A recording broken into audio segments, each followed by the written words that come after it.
Ano mga busing, mga madam, ito na naman ang inyong driver na sweet lover na vlogger pa.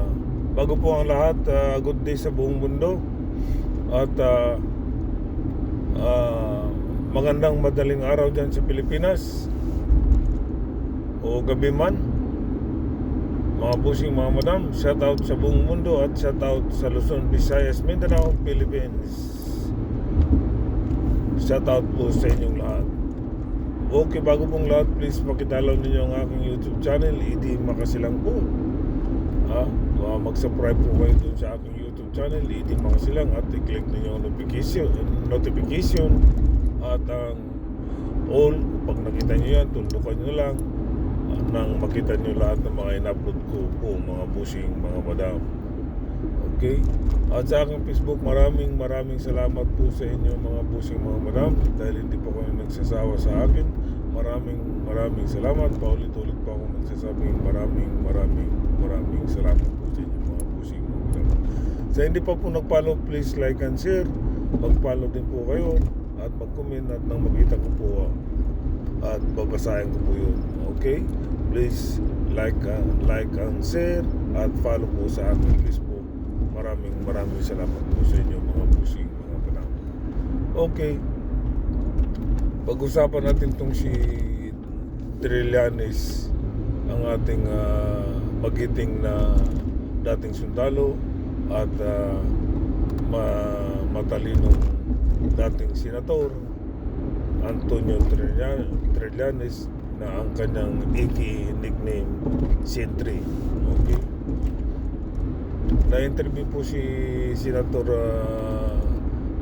Antonio Trillanes, si Sentry doon sa kila Rinaldo Llamas, at napag-usapan nila tungkol ito kay Cayetano. Ang sabi ni Sentry,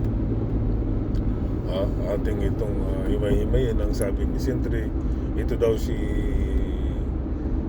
Cayetano ay ubod talaga ng sinungaling.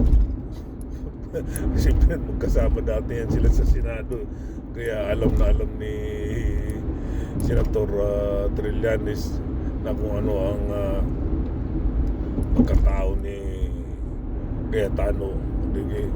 Di ba? Kasi kaya talaga ubod ng sinungaling daw ito si Cayetano. Ang masama pa dito, sabi ni Sentry, kapag ka ito ay humarap sa mga tao, especially sa mga tao at kapwa niya mga senador, talaga ang ginagamit niya ay laging Panginoon Diyos, di ba? Kinakover niya yung pagkasinungaling niya, pero sa kabaligtaran naman ay ubod ng kasinungalingan, ang sabi ni Senator Sentry. Okay? So mahirap pagkatiwalaan nitong ganitong klaseng tao, di ba, mga busing, mga madam? Kasi kung si Senator Sentry nga nagsalita na naubod ng sinungaling, paano kaya kung sa mga personal na buhay nito? Talagang dahil lang sa ginagamit niya ang Diyos, i-cover lang niya yung sarili niya sa Diyos, ay talagang hindi maganda ang ginagawa niya, di ba, mga busing, mga madam? Kino-cover lang niya yung sarili niya sa Diyos para matakpan lang niya yung pagkasinungaling niya. Talagang hindi maganda hindi magandang pangitain, mga busing, mga madam, di ba? So tingnan nyo na lang yung ano nangyari sa yung kudita na ginawa niyang ubod ng drama at kasinungalingan, di ba? Doon pa lang makikita mo na kung paano niya inagaw yung pagka Senate President dyan sa Senado, di ba?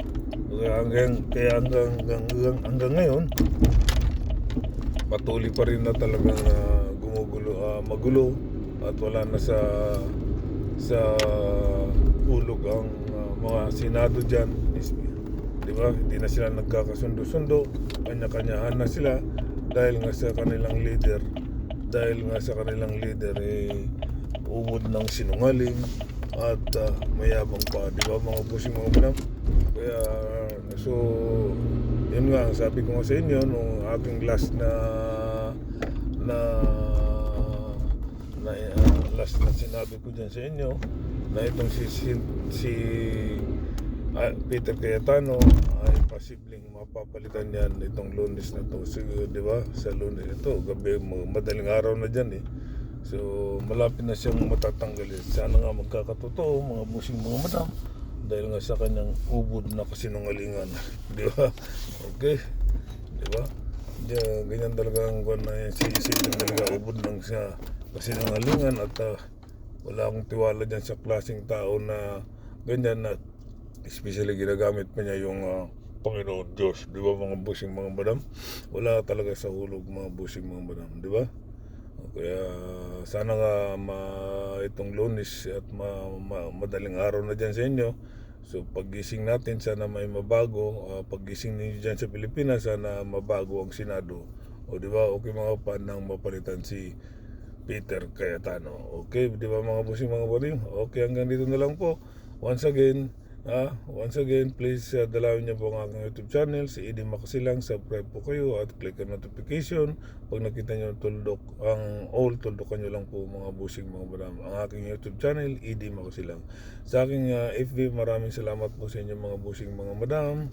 At sa mga hindi pa po nag-follow, please like and share and follow.